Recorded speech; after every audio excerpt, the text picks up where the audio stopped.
If one is to conquer the galaxy, one needs soldiers to do so. The galaxy is, however, a dangerous and deadly place, ill-suited for human life. Unsympathetic environments, vicious and predatory xenos, and horrors from an alternate unreality all oppose humanity's destiny as rulers of the stars. To combat superior threats, one needs superior soldiers. Know then that this is a record of the creation of the Legiones Astartes, the finest warriors in history, humanity's champions, and its destroyers. As detailed in previous records, the Legiones Astartes were first created in the terrible crucible of Terra's unification wars. Genetically enhanced transhumans, the Astartes were the successors of the crude but effective Thunder Warriors that served the Emperor during the conquest of Terra. Heirs to this genetic legacy, the Astartes were superior to their predecessors in almost every way. The Thunder Warriors, while supposedly stronger and more resilient than an individual Astartes, were unstable butchers instead of soldiers. Their successors were submitted to not only genetic modification, but also to psychological conditioning and rigorous training, allowing them to operate at a level of iron discipline and tactical coherence that their Thunder Warrior predecessors could never have achieved. A Legion of Astartes represents the most fearsome collection of military force in the history of the galaxy. All of its members individually outstrip in capability a mortal soldier by an almost absurd degree. They are stronger, faster, more resilient, more disciplined, and more dedicated than any soldier in the Imperium, and, organized into legions of tens of thousands, form a force that can best any opponent they face.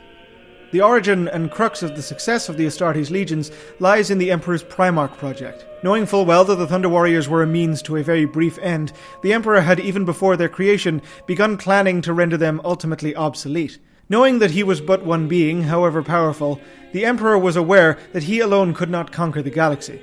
Deep in his hidden laboratories, the Master of Mankind created 20 superhuman beings to be his lieutenants. These Primarchs, entities of powers and skills beyond that of any human, even an Astartes, would be second only to the Emperor in the future Imperium's war machine. Crafted from the Emperor's own chromosomal makeup, the Primarchs would in turn function as genetic progenitors for 20 legions of Space Marines.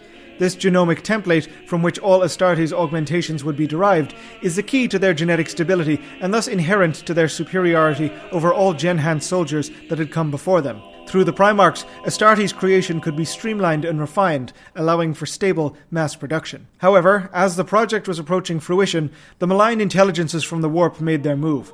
Seeing the Emperor for what he was, a threat to their ultimate and unknowable goals, they tore open reality and scattered the 20 infant Primarchs from Terra to the far corners of the galaxy, hoping to place them beyond the Emperor's reach.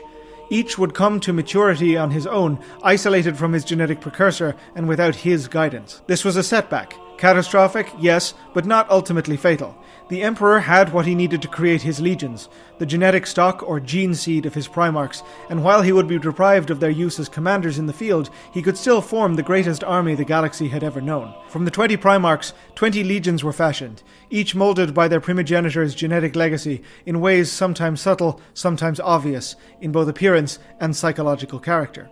The initiation process of an Astartes begins early in human adolescence, identified as being the period in the human lifespan most receptive to the extreme strains of genetic augmentation, psychological restructuring, and invasive surgical manipulation the process necessitates.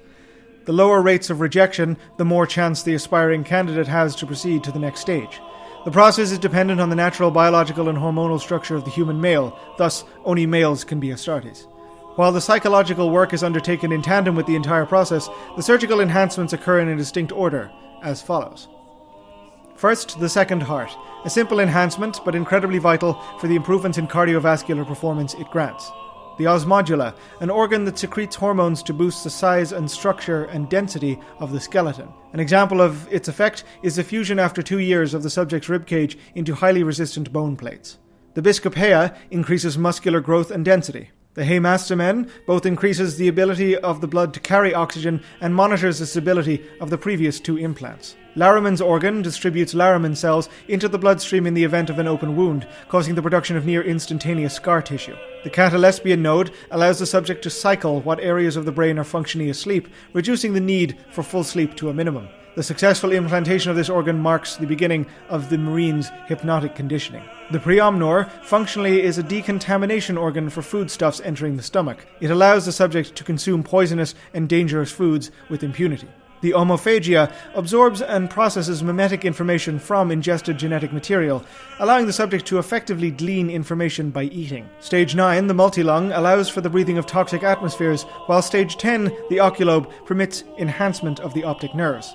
Lyman's ear renders the subject immune to vertigo or dizziness and enhances aural capability and sensitivity. The Sus-Anne membrane, through subsequent genetic therapy and mental training, allows the subject to activate the cerebral membrane to induce a state of suspended animation, preserving himself in the event of extreme trauma.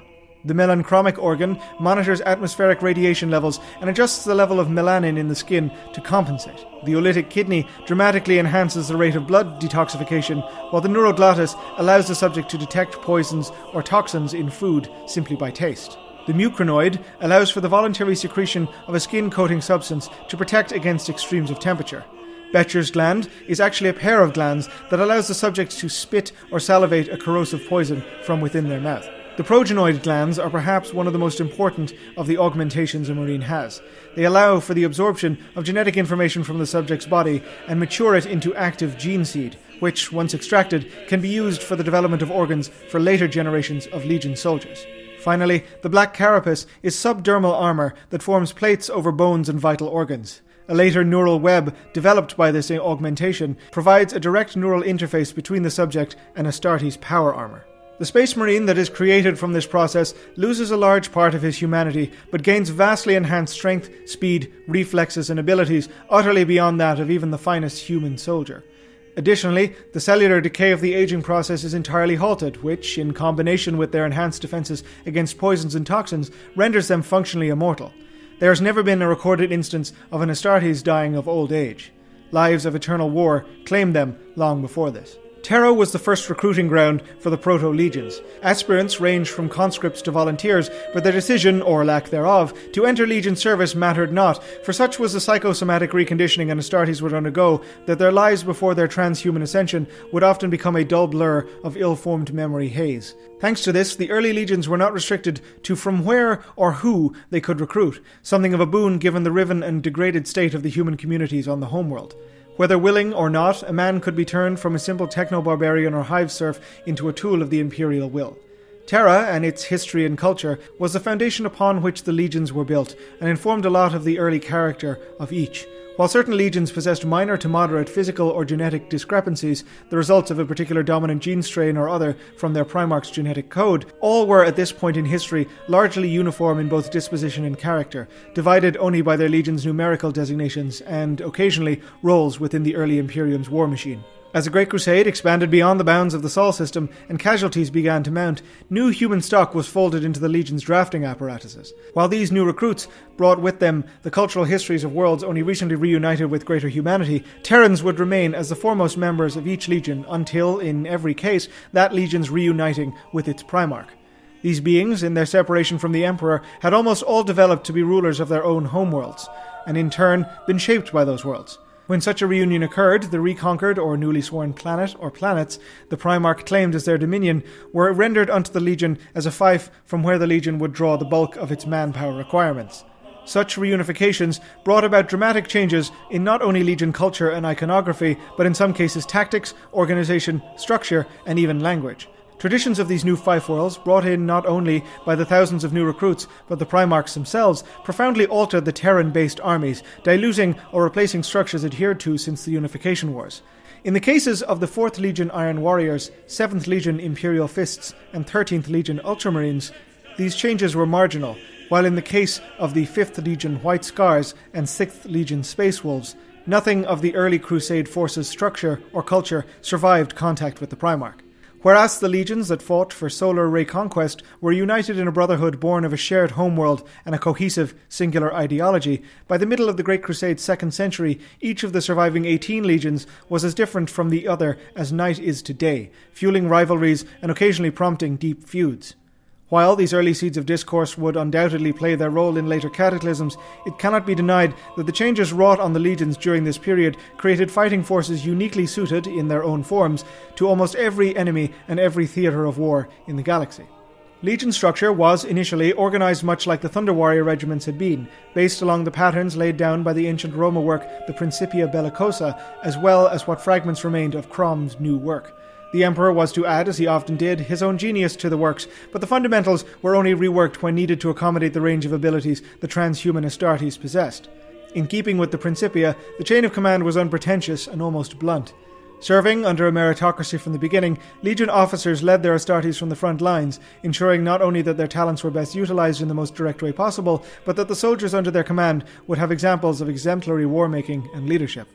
By the strict adherence to the Principia Bellicosa, Legion structure would flow from a command echelon to the chapter, composing of roughly 1,000 legionnaires, to the battalion, nominally containing 5 companies of 100 legionnaires, as well as attendant specialist units and support cadres. As the crusade went on, operational strictures would often force changes, whether due to a surplus or dearth of new recruits or simply unforeseen external demands placed upon Legion command, requiring the reorganization of who commanded whom. This would change further when the Legion encountered its Primarch. By the end of the 2nd century of the Great Crusade, chapters were referred in some legions as millennials, harrows, or great companies, while battalions could be regiments or cohorts. Some legions would vastly exceed the prescribed 10 chapters, while many others would have chapters composing of more battalions than the regular 5. Variations penetrated every level of the command structure too. Each legion had its own title for its officers.